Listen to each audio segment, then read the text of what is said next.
Bienvenidos al Foro de Publicaciones UDG en esta Feria Internacional del Libro de Guadalajara. Una vez más los saluda Carlos Ocadiz a nombre de Editorial UDG.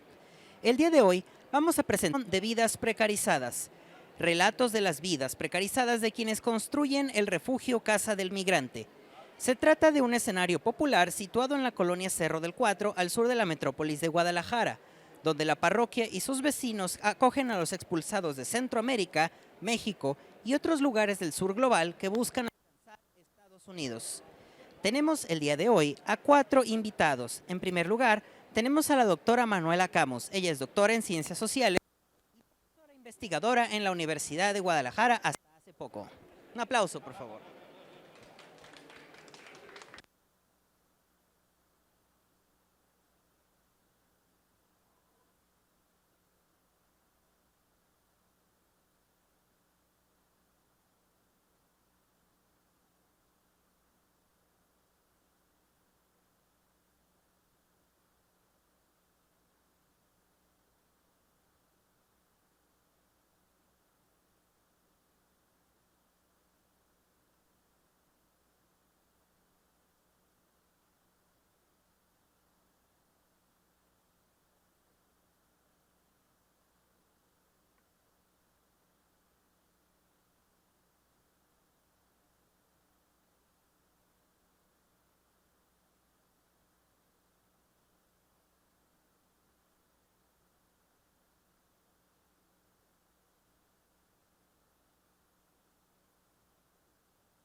A continuación, cedo la palabra para iniciar este conversatorio a la doctora Manuela Camus. Adelante, por favor. Hola, muy buenas tardes a todos. La verdad, muchas gracias por acudir, ¿no?, a esta presentación. Para mí es algo alegre, claro, ¿no? Pues, no solo porque sea la Feria del Libro, sino bueno, porque celebrar un libro y la terminación de todo un proceso de muchos años es algo muy significativo, ¿no? Quiero también agradecer, por supuesto, a los compañeros que están aquí, ¿no?, que me van a comentar, y a la Universidad de Guadalajara tengo que agradecer mucho la publicación del libro, sobre todo en el tiempo récord que lo hizo, ¿no? Bueno, pues como ya decía el presentador, ¿no?, el albergue del refugio y su parroquia son para mí un escenario fascinante y mágico, porque desde ahí sus pobladores, bienhechores, voluntarios, trabajadores, feligrasía, reciben y acogen desde el sur empobrecido de la metrópolis de Guadalajara a los expulsados del sur global. Como ya se había dicho, son sujetos precarizados atendiendo a sujetos precarizados, ¿no? En el libro lo que yo trato de rescatar es la vida cotidiana de este lugar, de este escenario, y fragmentos de las vidas de quienes confluyen en este escenario desde 2012, que se inicia el albergue, hasta 2021, que es la época de la pandemia, ¿no?, y donde pues, le di un final ahí, ¿no?, aunque el albergue sigue operando, ¿no?, y han seguido ocurriendo también muchas nuevas historias, nuevos flujos de población, ¿no? Lo que yo quiero hacer es un homenaje a todos ellos, ¿no?, a tratar de recoger sus voces, sus experiencias, y en especial lo que yo quiero resaltar aquí para el público hoy es la extraordinaria labor de dignificación que realizan en el albergue frente a las leyes y las acciones de gobiernos y estados que desde el marco de la seguridad ilegalizan y humillan a estas personas que son extraídas de sus mundos de vida. Y quizá lo que quiero también aclarar antes de que empiecen los comentarios es el término que utilizo como título, ¿no?, que se llama circulación de vidas precarizadas. Lo que quiero distinguir ahí es cómo se ha transformado el sentido de la migración y cómo lo que estamos viendo en este mundo, ¿no?, de expulsiones masivas de población en todas partes del mundo, pero aquí lo vemos con mucha fuerza.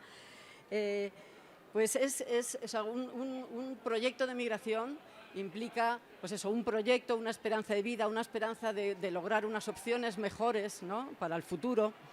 en ese traslado a otro lugar, ¿no? de donde procedes, y lo que estamos viendo ahora es esa expulsión en donde no hay opciones y no hay proyectos, ¿no? No hay lugar para ellos, ¿no?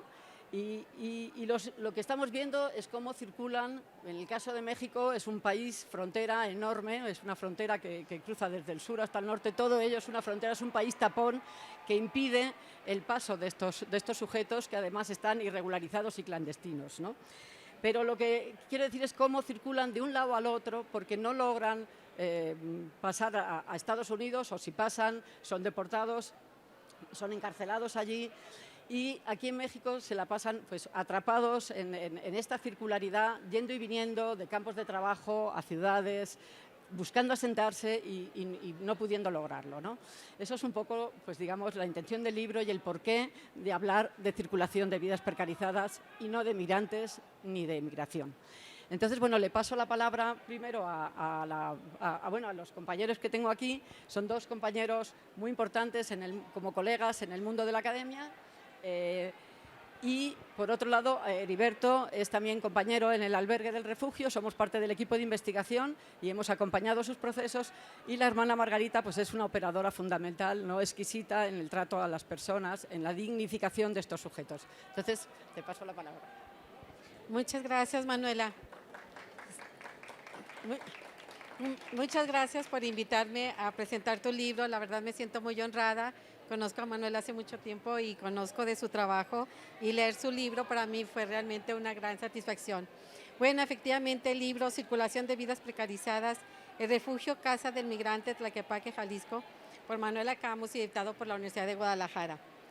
En este libro, Manuela nos narra cómo ella lo denomina el micromundo del refugio Casa del Migrante.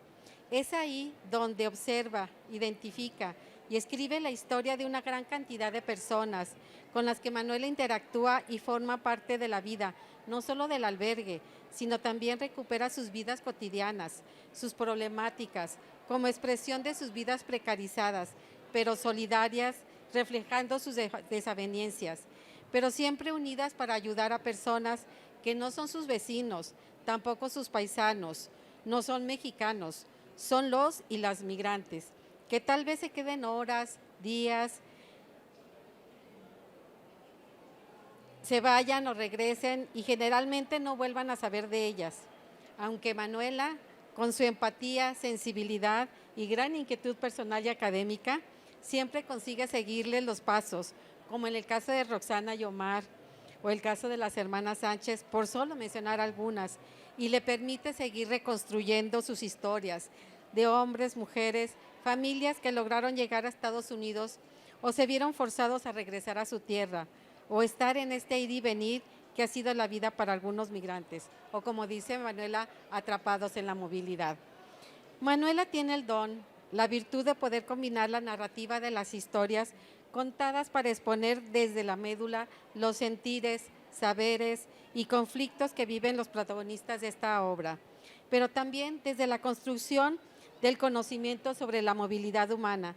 Realiza aportes significativos en los que reflexiona sobre teorías que convergen para exponer lo que serían sus ejes de análisis: las violencias, la precarización de la vida, la zona gris, el abandono, la movilidad humana y el desplazamiento forzado, que tienen diferentes expresiones, experiencias de acuerdo al género, raza, clase, nacionalidad, edad. Sobre estas problemáticas y temas es lo que expone Manuela en su espléndido libro. Cuando se habla o se estudia la migración, generalmente se tienen dos visiones. Se ve a las y los migrantes como amenaza a la sociedad, a la economía, a la cultura, todo lo que no nos representa. Por otra parte, se ve al migrante como la víctima que ha abandonado su tierra, en ocasiones su familia, y está expuesta a riesgos en su periplo. Me quiero detener en esta segunda visión. No porque la primera no sea importante, lo es tanto que requiere un comentario particular que haré posteriormente. Lo que quiero destacar del planteamiento de Manuela Camus sobre la zona gris en la experiencia de los y las migrantes y sus espacios de interacción. Y dice la autora: citando a Levi, por supuesto. La zona gris es un espacio de interrelaciones humanas ambiguas dentro de condiciones extremas de opresión que facilita la disposición de oprimidos a colaborar con el poder. Dice Manuela, termina la cita, este autor resalta las experiencias físicas y las consecuencias de la ruptura de los códigos de convivencia al experimentarse la zona gris. En el escenario compartido de la zona gris hay una confusión en los límites de las identidades que se silencian y se actúan, comenta la autora. En este escenario hace referencia a la propuesta de Heriberto sobre el hábitus migrante, de la interacción que tiene con delincuentes y personas que no saben que pertenecen o trabajan para el crimen organizado. Pero Manuela también nos expone las relaciones y la empatía con las que son recibidos los migrantes centroamericanos en la comunidad, o sea, en el Cerro del Cuatro, ya que en el contexto de precariedad, de violencias, es familiar y compartido por ambos. Manuela también nos expone en su libro las experiencias diferenciadas de los hombres y las mujeres en los procesos de movilidad. Las mujeres, por ser más vulnerables, tienen que pagar más y buscar protección en el viaje, ya que todos los hombres son acosadores potenciales. Los compañeros de viaje, el personal del tren, las autoridades, los asaltantes, los secuestradores, los polleros. También se ha encontrado en diversos estudios que las mujeres no denuncian las violaciones, secuestros, trata, asaltos, los asaltos. Con esto yo creo que es importante decir que es que no se está negando la violencia y los riesgos que también sufren los hombres en sus trayectorias migratorias, pero sí considero enfatizar porque se destacan estas violencias y violaciones que viven y sufren las mujeres. Manuela también nos narra sobre las interacciones en el albergue. Recupera el término chisme, lo que llama chismorreo, que se lleva a cabo en el refugio Casa del Migrante y propone la relevancia de considerarlo en un análisis sociológico. Y dice, esta forma de interactuar verbal no es una práctica trivial, sino que permite socializar, evaluar actitudes o acciones ajenas y propias, administrar conocimiento, negociar creencias y reglas culturales. Los chismosos brindan información sobre la realidad en la que actúan e interactúan, pero también cómo conciben la realidad y cómo se conciben a sí mismos y a los otros en ella. En donde se realiza este chismorreo e interacciones de tan diversos actores es en el refugio, Casa del Migrante. No se puede hablar de refugio sin el padre Alberto. De su vocación para ayudar viene de una tradición familiar, pero también personal. Manuela nos narra que el padre Alberto creció, estuvo en el ambiente de las vías, como lo dice, desde niño, porque su padre era ferrocarrilero y él vivía en un vagón que se acondicionó como casa. Entonces él recordaba cuando de niño llegaban los trampas, que se les decía en aquel entonces, los migrantes a pedir comida y sus abuelos y sus padres les ayudaban. Entonces él tenía presente ese recuerdo desde su infancia y el contexto de las vías. Pero también es un hombre que siempre participó en proyectos de comunidad y empezó a trabajar con jóvenes adictos. En esta experiencia y la presencia constante de los migrantes, establece una casa del migrante con diversas estrategias en la que comunica en la comunidad, para acercar a los migrantes y la aceptación de los vecinos asentados en los alrededores. Manuela da cuenta de las acciones de apoyo que brinda el padre Alberto, no solo a los migrantes, sino a la comunidad, y el proceso que vivieron para la aceptación de los mismos. Señala, como lo mencioné anteriormente, en las condiciones de irregularidad, de informalidad, de precariedad en que vive la gente del Cerro del Cuatro. No es muy diferente de donde vienen los migrantes, ya lo decía Manuela anteriormente. Manuela nos relata a lujo de detalle el involucramiento que tuvo el padre para el acondicionamiento de la Casa del Migrante. Otro personaje importante para el funcionamiento fue Raquel Suárez, quien coordinó la Casa del Migrante por más de 3 años. Manuela nos expone cómo fue aprendiendo a operar el albergue, cómo se apoyó en su círculo religioso para que le brindaran ayuda en varias actividades, desde la limpieza, comida, registrar los turnos para recibir, etcétera. pero también de otras relaciones que tenía para conseguir donaciones de comida, de medicina o inclusive consiguió una estufa para poder condicionar una cocina. Raquel le platica a Manuela cómo fue aprendiendo a coordinar y tener autoridad, no solo en quienes se sumaban en la ayuda, sino también en los migrantes y en la comunidad. Pero también se ve la sensibilidad y el amor al prójimo que demostraba y expresaba Raquel. Ella decía, llegan muchos migrantes, claro, llegan asesinos y coyotes y todo, pero aprendí a conocerlos y no juzgarlos, a verlos con una necesidad. Pero también tuvo que enfrentar a la comunidad por conflictos causados por las conductas de algunos migrantes. El migrante que embarazó a la muchacha, los que compraban droga afuera, en el ambiente, y varias situaciones que se fueron presentando hasta que Raquel decidió que solamente podían quedarse 3 días. Bueno, entre muchas otras historias. Manuel va recuperando la historia del albergue y los cambios en el proceso migratorio y de adaptación de la casa del refugio.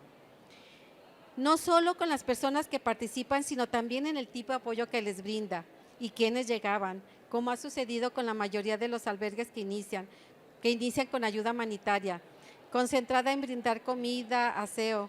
Posteriormente, sienten la necesidad de incorporar otros apoyos, como cuando nos expone el caso de cuando instalan el servicio jurídico para refugiados.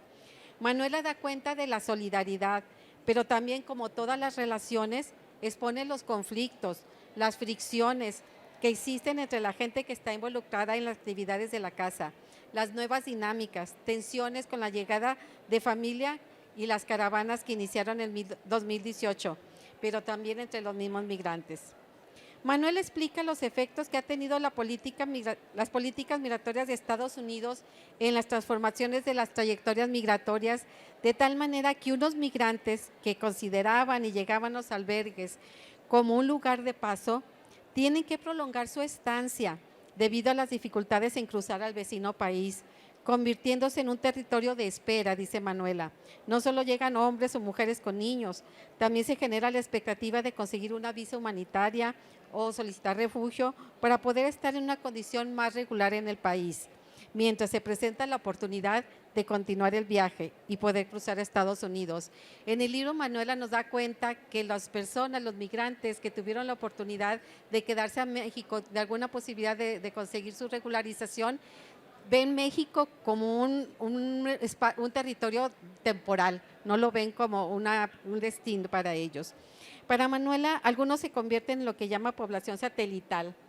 Son personas irregulares en una inserción precarizada de larga data en la vida de una metrópoli. También está el grupo de múltiples viajes y deportaciones que deambulan de ciudad en ciudad, de albergue en albergue. Los llama los profesionales del camino, abandonados, desarraigados. Los refugiables y no refugiables. Estos últimos no son elegibles, posicionados en un discurso y reglas que legitiman su exclusión, pero también da cuenta a través de los testimonios que el refugio no necesariamente les permite una integración y seguridad. No podemos hacer justicia sobre la relevancia de la obra de Manuela en 10 minutos.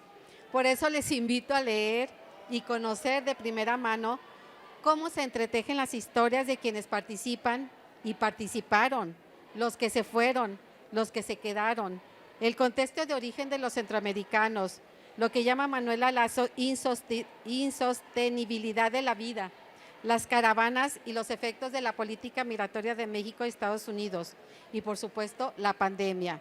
Por favor, no dejen de leerlo. La verdad, es una obra obligada para entender la Casa del Refugio y muchas otras historias más que en ella viven. Muchas gracias, Manuela. Felicidades. Bueno, le pasamos la palabra al doctor Heriberto. Bueno, buenas tardes. Muchas gracias, Manuela, por la invitación.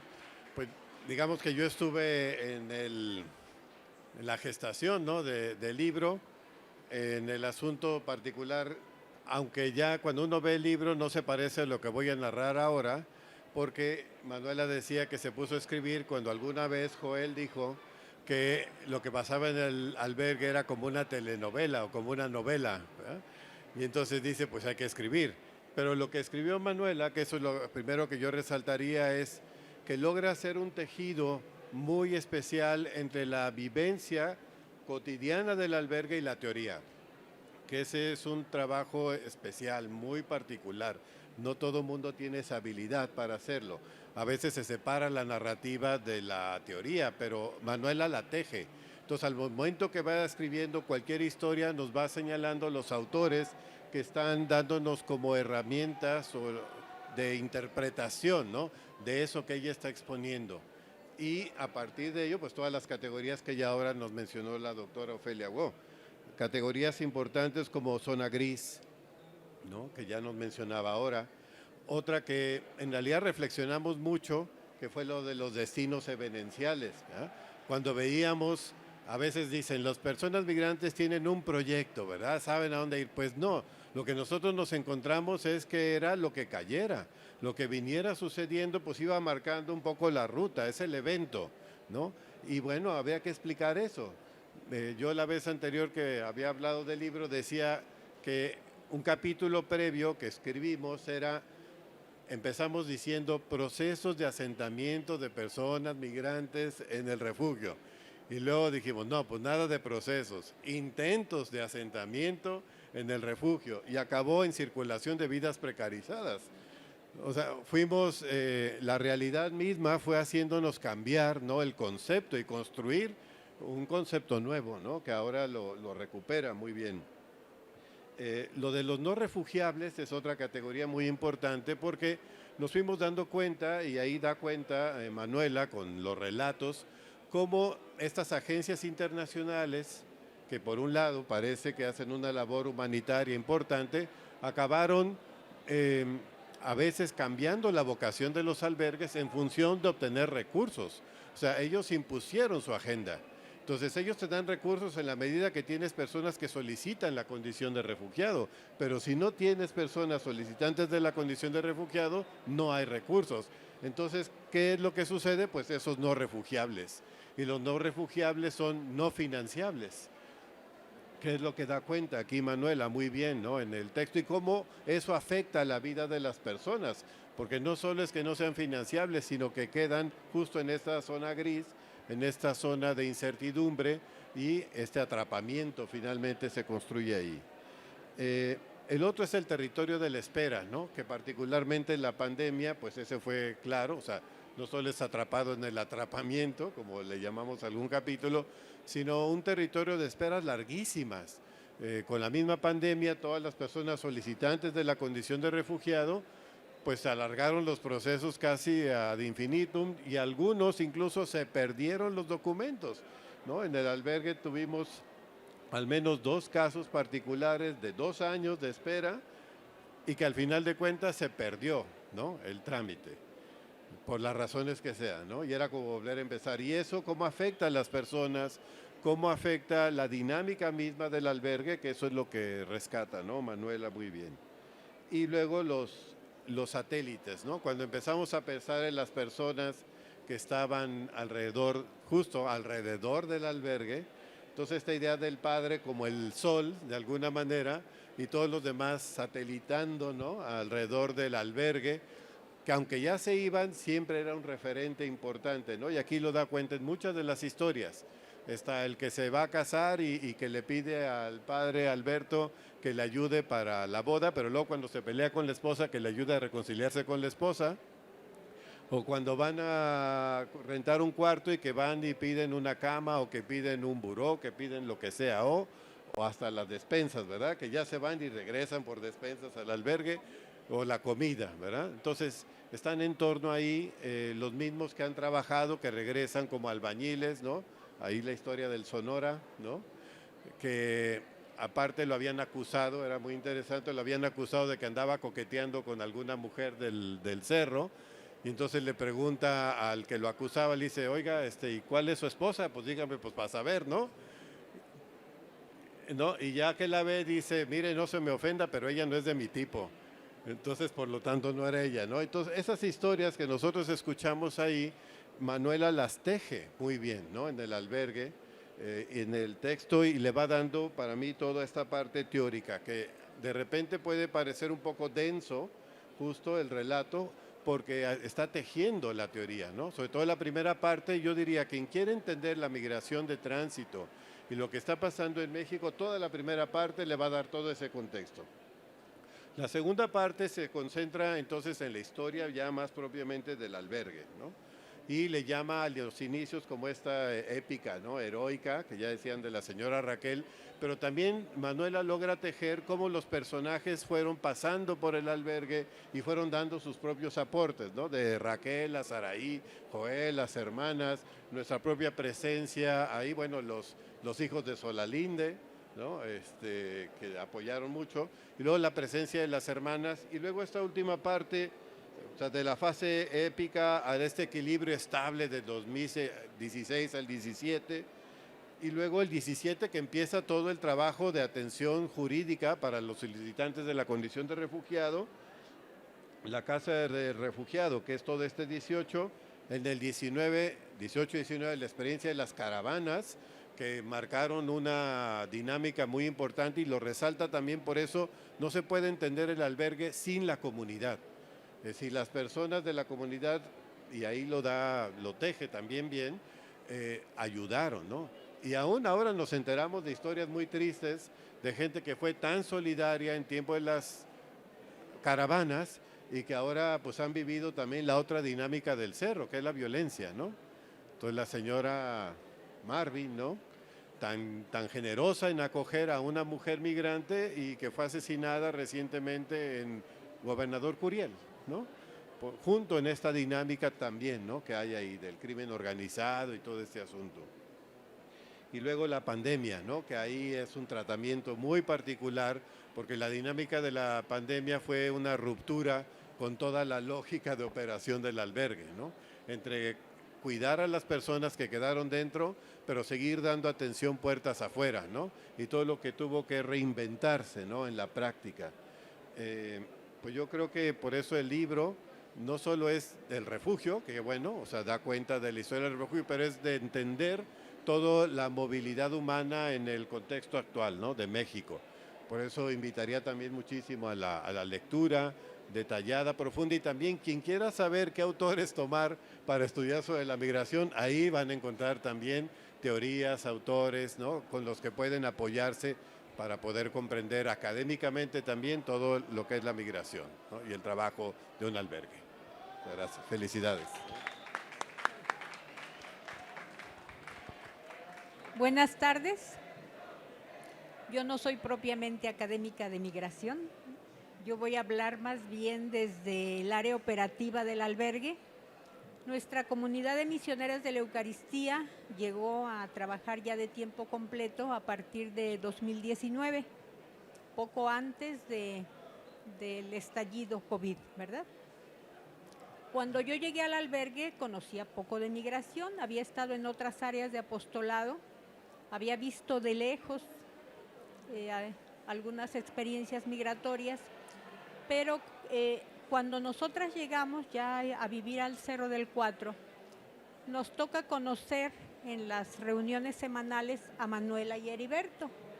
Semana con semana se reunía el equipo y ellos tenían su apartado especial de investigación. Puedo decir que al leer el libro, si este libro lo hubiera leído antes de llegar, pues habría sido otra cosa, ¿verdad?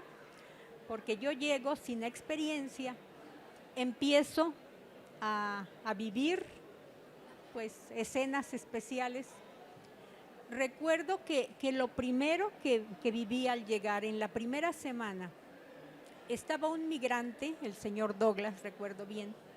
Era un señor que había llegado al albergue, quería ir a Tijuana para reunirse con algunas personas, decía querer llegar a Estados Unidos y estuvo trabajando como albañil varias semanas para conseguir su boleto de avión.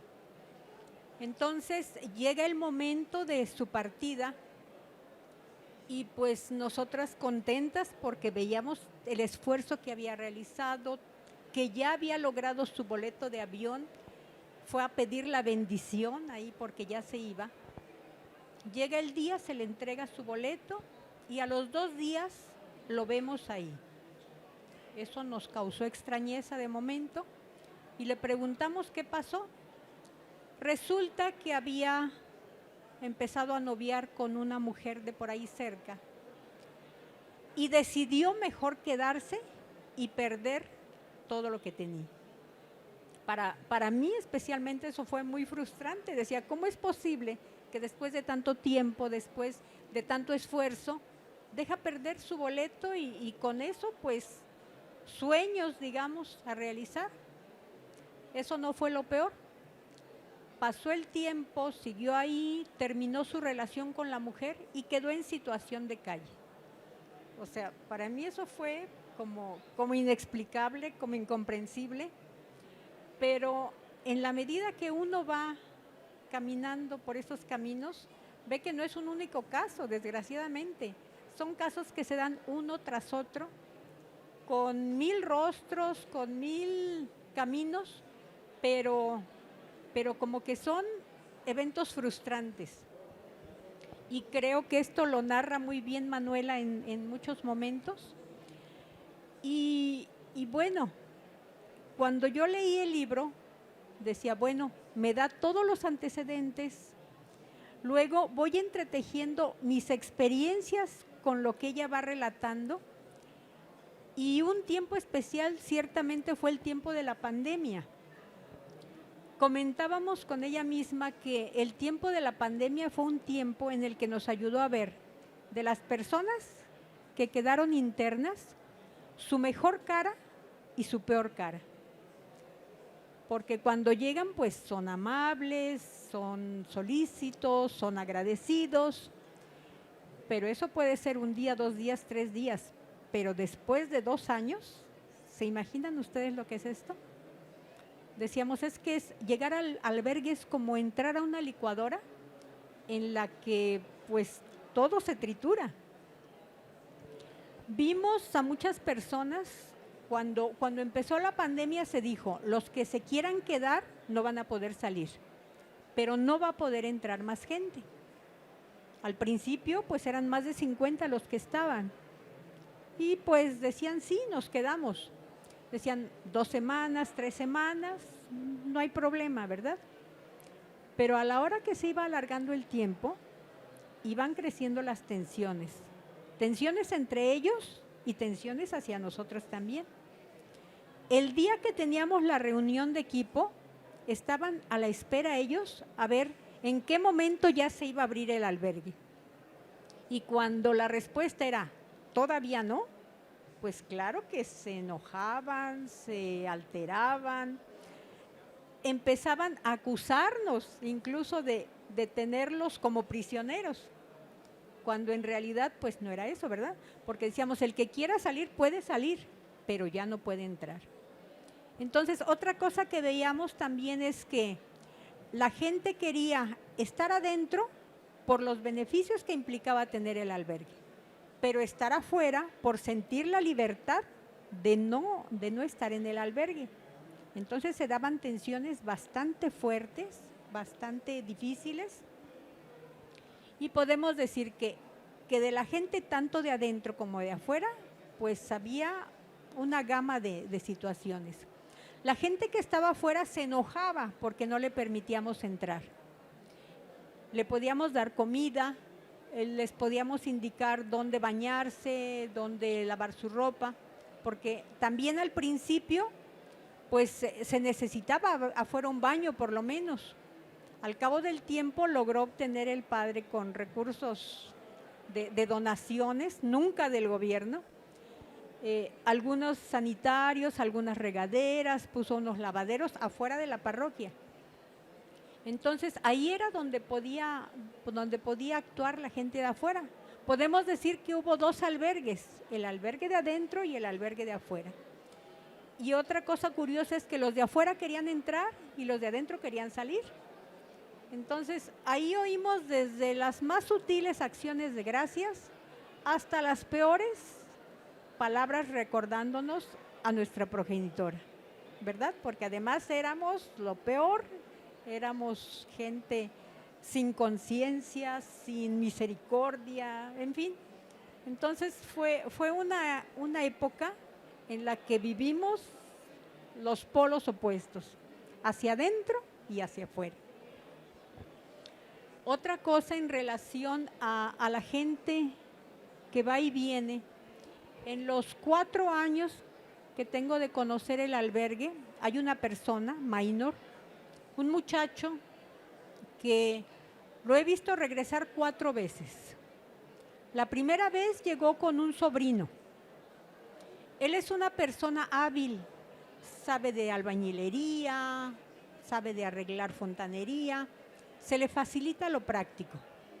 Y empezó a brindar su servicio, lo contrató el padre para algunos trabajos del albergue y de la parroquia, y resulta que empezó muy bien, pero algo que sucede invariablemente es que empiezan a ganar dinero y vuelven al alcohol, vuelven a la droga, quieren meter la droga, quieren meter el alcohol. Como no se les permite, pues empiezan las dificultades. Teníamos aproximadamente 2 meses de haber llegado al albergue. Ya habíamos salido de nuestro turno y nos llaman como a las 11 de la noche, que había 2 personas ahí a la puerta del albergue tiradas, literalmente. Llegamos golpeados, ensangrentados, alcoholizados. Entonces fue de las experiencias muy, muy fuertes para nosotros. Entonces, parte del servicio del albergue era curar lesionados, atender gente en situaciones deplorables, realmente. En esa ocasión les dio tanta pena que ya no entraron a dormir, se quedaron en un lugar que les asignó el padre en la parroquia, y a la mañana siguiente desaparecieron los 2.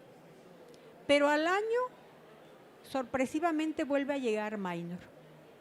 Muy educado, muy solícito, le vuelve a dar oportunidad el padre de trabajar, pero empieza a ganar dinero y otra vez lo mismo. Eso ha sucedido 4 veces con esta persona. Entonces, tiene oportunidad de trabajar, tiene oportunidad de, desde nuestra visión, cambiar su vida, pero vuelve a caer en lo mismo. Y como les digo, esas historias se repiten 1, 2, 3, 4, 5 veces. Y es lo que, pues, como el pan nuestro de cada día.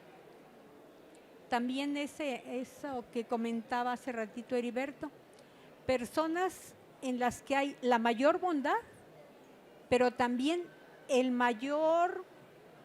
la mayor relación o conexión con las bandas, con el narcotráfico, con la delincuencia organizada en general.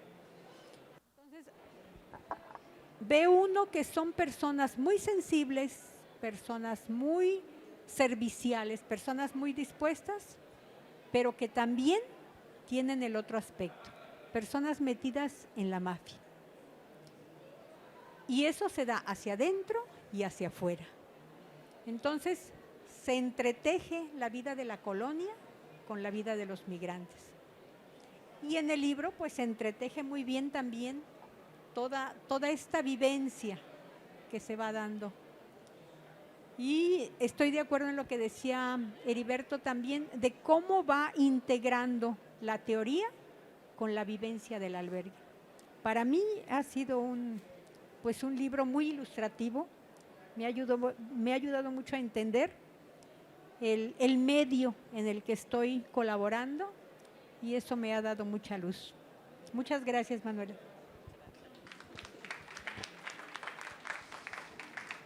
Bueno, no sé si quedan unos minutos o... Tenemos también un espacio para que puedan hacer por parte del público observaciones, comentarios, reflexiones, compartir alguna experiencia. Les podemos dar el micrófono, tenemos unos minutos antes de pasar a una conclusión. ¿Alguien quiere hacer el uso de la palabra?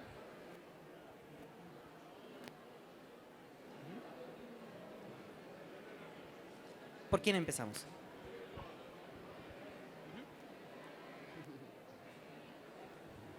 Hola. Ay, qué horror. Yo nada más tengo una duda, o sea, ¿qué se puede hacer en el caso de como la persona ahorita que mencionó aquellos que tienen problemas? ¿Escucha? Con las personas que tienen problemas con el alcohol. Por ejemplo, obviamente uno puede darles la asistencia que pueda, ¿no? Porque hay ciertos límites en la ayuda. Pero ahora sí, en casos en que ya no puedes hacer tú como persona o como institución algo por la persona, o sea, ¿qué se debe de hacer con ellos? Porque pues obviamente no los puedes dar en la calle. Ay, sí.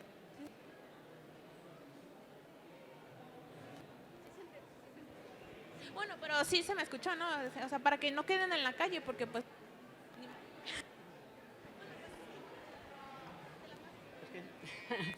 Bueno, pues de lo que está hablando el libro, digamos, es que todos estos procesos, ¿no? Esta caída en las adicciones, en el caso de los... tienen que ver con esa imposibilidad o sea, con esa expulsión de sus mundos de vida, ¿no? Y con esa imposibilidad de poder volver a sentarse, a hacer vida, a tener opciones en otros espacios, ¿no?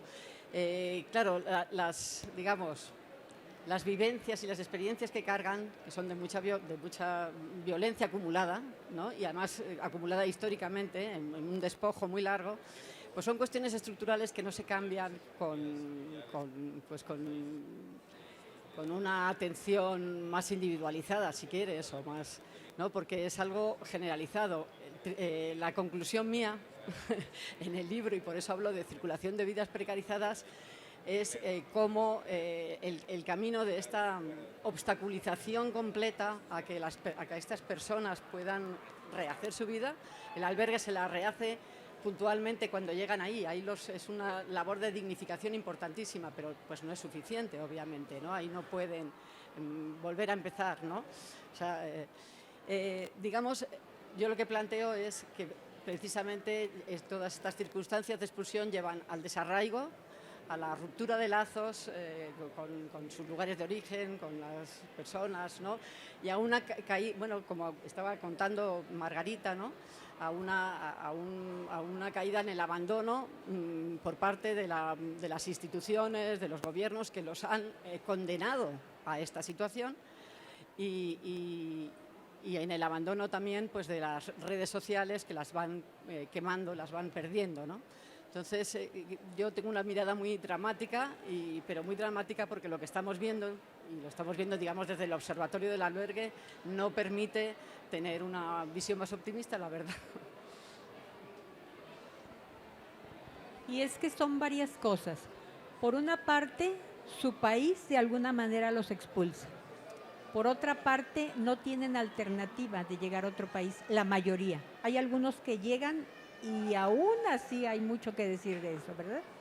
Entonces, por una parte, el sentirse desarraigados les hace como vivir en un hueco que no pueden llenar.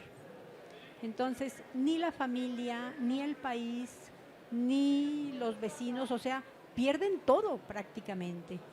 Y yo creo que ese es uno de los grandes retos que como sociedades tenemos, pues a nivel mundial, porque eso no es algo que se dé solamente en una parte del mundo, ¿no? Es algo globalizado, desgraciadamente, y creo que ahí es un reto, sobre todo para todo ciudadano. A ver si sirve. Yo quiero, bueno, felicitar a todos los que hacen trabajo con los migrantes. Se me hace que es una tarea titánica, se me hace que es una tarea en la que acumulas como mucha frustración y mucho dolor.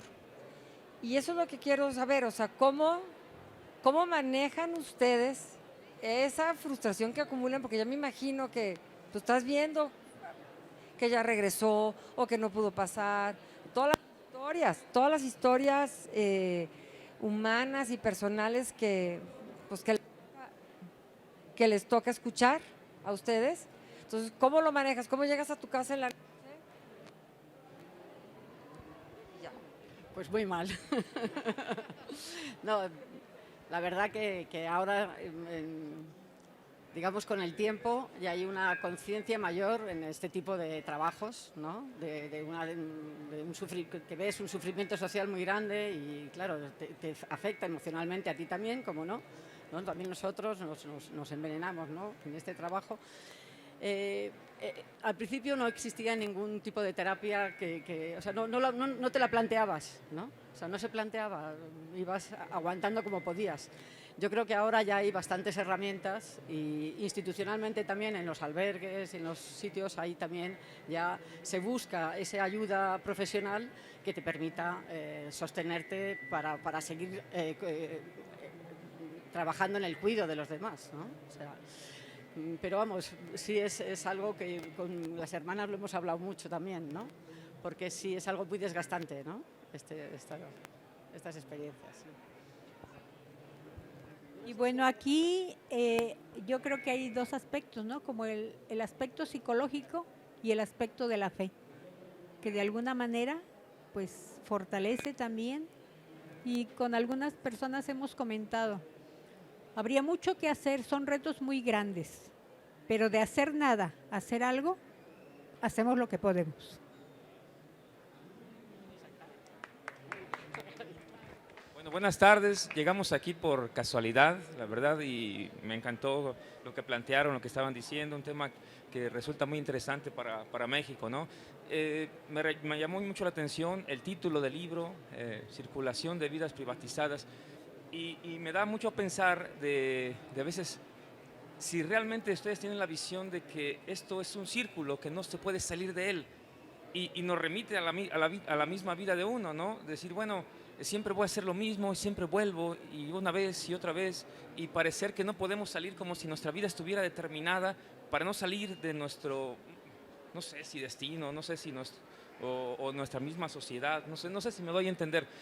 No sé si ustedes tienen esa visión tan fatalista, porque a veces yo también, al ver la realidad, pareciera que así es, ¿no? Que no podemos salir del entorno, del círculo, que constantemente caemos a él, ¿no?